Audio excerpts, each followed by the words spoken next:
क्या आपने कभी सोचा है, जिस समय को दुनिया कमजोरी समझती है, उसी समय नारी सबसे अधिक शक्तिशाली होती है। जिसे लोग पीरियड कहते हैं, वो असल में पावर पीरियड है। आज हम किसी पाबंदी की बात नहीं करेंगे। आज हम बात करेंगे उस रहस्य की जो नारी को देवी बनाता है। आंखें बंद कीजिए और एक गहरी सांस लीजिए और इस सत्य को महसूस कीजिए। दोस्तों, ये जरूरी नहीं कि ये जो वीडियो है वो केवल कोई लड़की या महिला ही देखे। ये वीडियो हर उस पुरुष को देखना चाहिए जो देवी शक्ति को महसूस करता है, जो हर उस महिला को देवी समझता है। तो उसके लिए भी ये वीडियो देखना बहुत जरूरी है और समझना जरूरी है कि आखिर शक्ति क्या है। नारी का मासिक चक्र केवल 28 दिनों का होता है और चंद्रमा का चक्र भी 28 दिनों का होता है। इसीलिए प्राचीन सभ्यताओं में स्त्रियों को चंद्रमा की बेटी कहा गया है। जैसे चंद्रमा घटता और बढ़ता है, वैसे ही स्त्री का शरीर भी प्रकृति की लय में चलता है।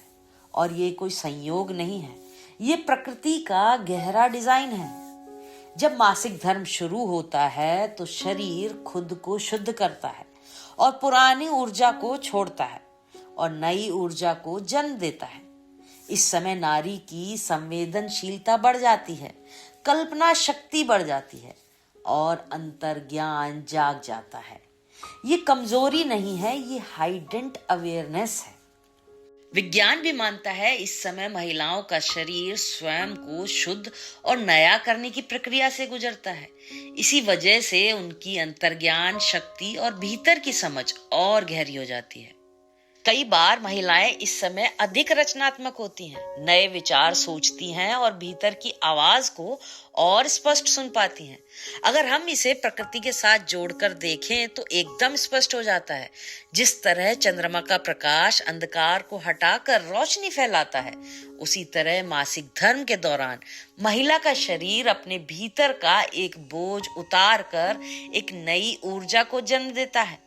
यही कारण है चंद्रमा और स्त्री का संबंध हमेशा से रहस्यमय और पवित्र माना गया है। अब ध्यान से सुनिए। इसी समय महिला का मन बाहर की दुनिया से हटकर अंदर की दुनिया में प्रवेश करता है और यही कारण है कि मेडिटेशन, प्रार्थना और आत्मचिंतन इन दिनों कई गुना प्रभावशाली हो जाते हैं। अगर आप इस समय सिर्फ 5 मिनट भी शांति से बैठ जाएं, तो भीतर से आपको जवाब मिलने लगते हैं। प्राचीन वेद और तंत्र शास्त्र कहते हैं, नारी स्वयं शक्ति है और मासिक धर्म उस शक्ति का शुद्धिकरण द्वार है। इसलिए पुराने समय में महिलाओं को इन दिनों आराम, सम्मान और सन्नाटा दिया जाता था, ताकि वे अपनी ऊर्जा को महसूस कर सकें। भारतीय वेदों में कहा गया है, देवी शब्द ही इस बात का प्रतीक है कि स्त्री के भीतर वो ऊर्जा है जो सृष्टि को जन्म देती है और उसे संभालती है। मासिक धर्म के समय ये ऊर्जा एक विशेष रूप में सक्रिय होती है।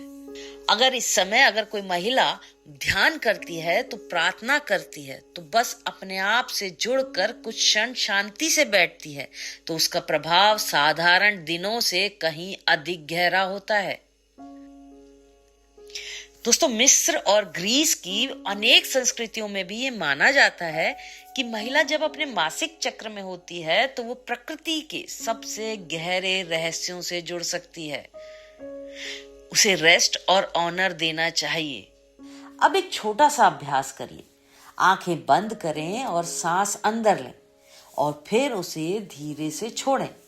मन में कहें, मैं शक्ति हूं, मैं शुद्ध ऊर्जा हूं और मैं पूर्ण हूं। बस इतना ही। अगर इस समय आप ध्यान करें, अपने विचार लिखें या फिर कोई अच्छा संगीत सुने, और अगर आपका ये भी मन ना कर रहा हो तो आप चुपचाप बैठें, तो आपकी हीलिंग एनर्जी अपने आप सक्रिय होने लगती है। ये समय शरीर के लिए रीसेट करने का समय है, मन के लिए रीसेट करने का समय है और आपकी आत्मा भी इस समय पे रीसेट हो सकती है। याद रखिए, मासिक धर्म कोई बोझ नहीं है, कोई अभिशाप नहीं है, ये प्रकृति का वरदान है। ये वो समय है जब नारी अपनी देवी शक्ति के सबसे करीब होती है। अगली बार जब ये समय आए तो शर्म मत करना, कोई डर मत रखना और खुद को कभी कमजोर मत समझना। मन ही मन कहना, ये मेरी शक्ति का काल है।